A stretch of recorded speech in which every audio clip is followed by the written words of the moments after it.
that we had to make. You know, we sat down with Max. We really went over the things that worked, the things that didn't work, kind of his wish list items, those types of things. Really, the first thing was the hardest decision was what 6 maps. And as you can see, Ascension here made the cut, obviously. So what I'd like to do is just kind of walk through a map a little bit. So first of all, you guys will notice the updated visuals.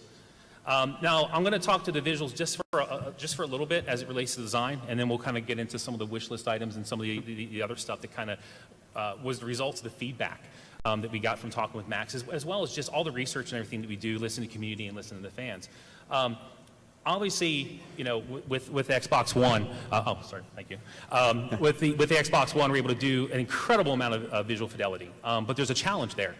We found very quickly early on in the project that we're sitting here, we're making the map super sexy, we're really pimping them out, but what happens is you start to get a lot of visual noise. And some of our basic kind of really design goals are that any change cannot affect gameplay. So that even goes for visuals. The things that visuals can do is they can really start to muddy really the gameplay. And well, how does that happen? Well, target acquisition. Just a lot of noise and level. People not knowing paths, those types of things.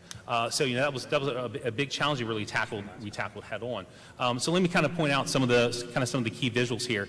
And a lot of it really deals with we wanted to just immerse you even more in the levels. You can see here.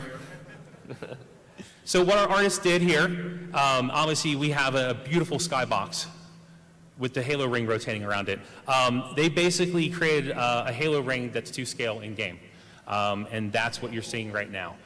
It's pretty fantastic. Can you drop down there and run around? Yeah. So show us, prove it.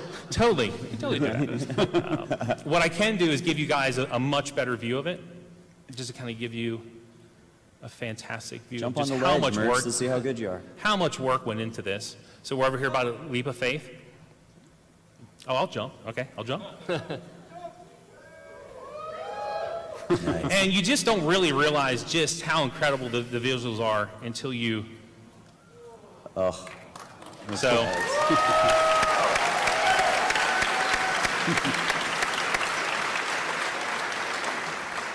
Huge, just hats off to our artists. They've done a fantastic job.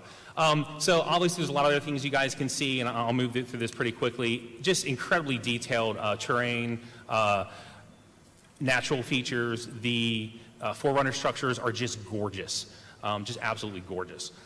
So let's move on to the gameplay stuff a little bit. You know, when we got together and we talked to Max, you know, there were a couple things at a high level that we wanted to do with the maps. There's a lot of skill that's involved. There's a really nice skill gap in Halo 2. And people love to know the trick jumps, to know these different paths, to do this type of stuff. So what we really tried to make sure was that we maintained those. That was really important. We maintained all the skill jumps from the original maps. In addition, we wanted to add more. So you know, all your classic skill jumps and those types of things will be in the map, including some additional skill jumps. Now this is a pretty standard one. And then just really small things, because really the most important thing here is that every single change, no matter how small, has got to add to the gameplay. It has absolutely got to add to the gameplay. Every single thing that we did to the game had to be a home run. Anything that was 50-50, anything that was kind of like, meh, no, cut. Everything had to move the game forward. So just simple things like this. For those of you that are familiar with the sniper rifle platform here, so you know you could drop down here before, right? Well, what we wanted to do was for skilled players, they can get up here from another route. So we've seen a lot of really, truly skilled players actually jump up that path, flank their opponent, and it's just fantastic. It's just really subtle things like that have really added a lot to the game. I'm going to go through here and show you guys a couple other really, really important paths that we have changed. Because we know everyone really wants to see the map and kind of see all the changes that we've done. So I'm really excited to kind of show you guys that stuff. So here's the Banshee platform. Again, fantastic view of the vista. So something that really kind of came out of the feedback with Max when we were talking about the map was the Skybridge does not really get used a lot for obvious reasons. It's really kind of one big circular loop, travel loop. There's not a lot of cover. So, and when you're out there in the middle of the Skybridge, your options are really limited. You can't really bail out very easily. So what we thought we'd do is we thought we'd do a couple really subtle things. So everyone always thought that the connection here was kind of awkward. So what this did is we added some additional space here, we did some modifications, and it just played fantastic. People like the additional space to fight. They like being able to approach the Banshee platform in a different way.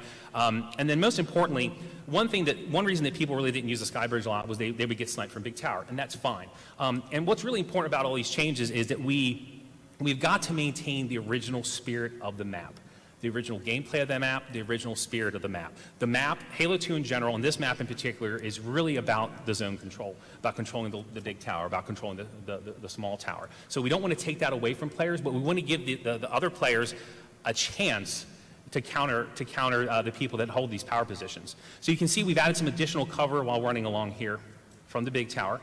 And then really one of the biggest changes is we added this entire center kind of platform structure here.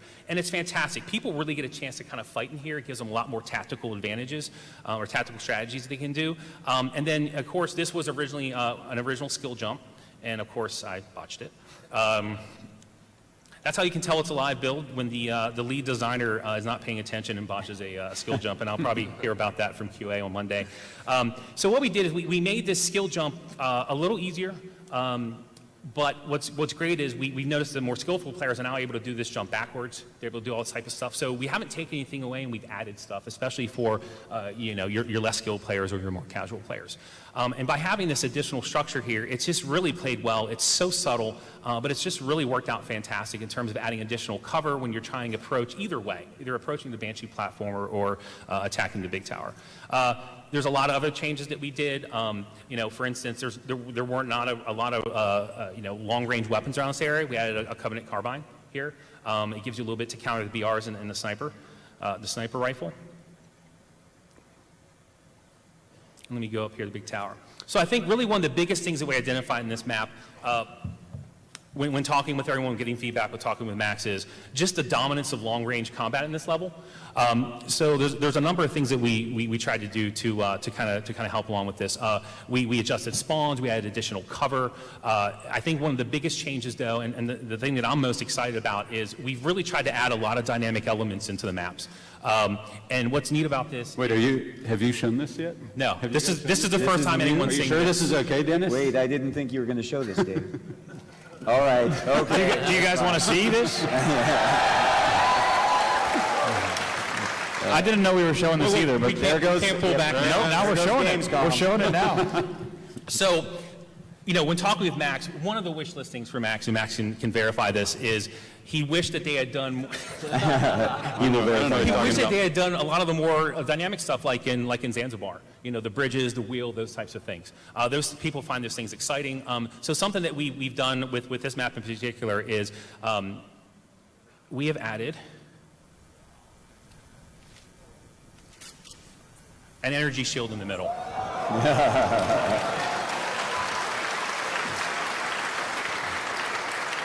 Throw a grenade. So not only is it gorgeous, it blocks gunfire, it blocks projectiles, and what's really fantastic about this is, well, when you get into kind of Koth in the middle of this map, it gets insane. I mean, it's like Thunderdome inside there.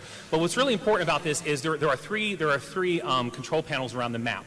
And when it comes up, players can basically activate this, and they can provide cover in the middle for their teammates, whether they're running around it or whether they're inside of it. And what that really does is it gives players just another really interesting tactical advantage that they can do.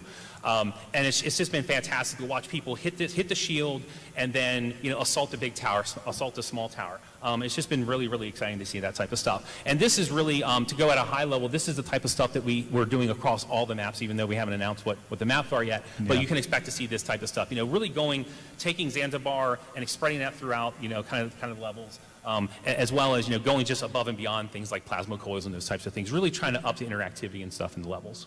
Awesome. Thank you, David. Thank you.